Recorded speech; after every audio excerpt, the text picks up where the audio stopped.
As a technician or a pharmacist or a doctor or a cosmetic helper, can I offer Botox as a service? So you will have seen that I spoke about Botox using it in terms of what's the permissibility for cosmetic versus reconstructive, which is two different things, and medicinal use, if you like, and cosmetic use. But what about the one who's offering the service? Well, similarly, we've got to be careful not just to make something which is essentially halal, haram. We don't want people to be changing their manner of their creation. We've said if you're using it, really, we want to be strict, a lot more stricter on those folks. They're the ones that are feeling kind of low self-esteem and they're just wanting something to make them look better, etc. But what about the one who's offering it? Well, if the service itself, the action itself is permissible, and one of your roles of your job is to do that in a medicinal sense, in a hospital setting or in a surgery setting, then that is essentially halal.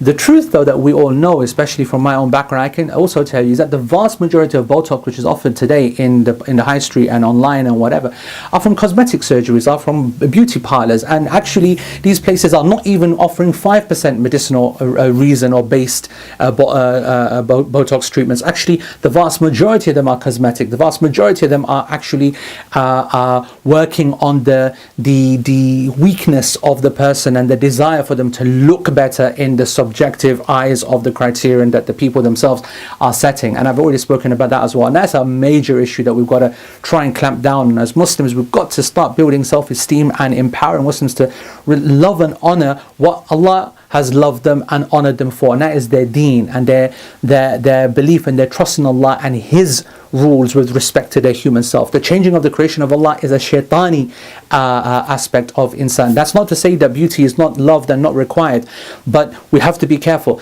So a person who's offering these services, it is halal in essence. But if you are working in a place which is doing it exclusively, then in my opinion you should stay away. You should avoid that. You should refuse to, if you can, without causing a problem, to do that. Because normally we'd say you'd pick and choose. You'd work out who needs it for medicinal reasons, who needs it for beautiful reasons or cosmetic reasons, and you'd reject that. But that would be an uproar. It would be completely unacceptable, probably illegal as well, against regulations to discriminate in that way. So if you can avoid doing it at all, then that's brilliant. And if you can't, then because the action itself is halal and it might make up only 5% or a little bit of percent of your general cosmetic work, which would be permissible, then the entire job does not become haram. And that's a very important principle in the Sharia. And Nabi Sallallahu Alaihi Wasallam gave advice to those who had essentially halal business that had a few doubtful areas. He said, for shubuhu bi sadaqah. So while you're doing this job and you're making those earnings, then mix it with sadaqah, almost to purify this small little dodgy kind of unclear aspect. So follow this advice. If you can avoid it, then fine.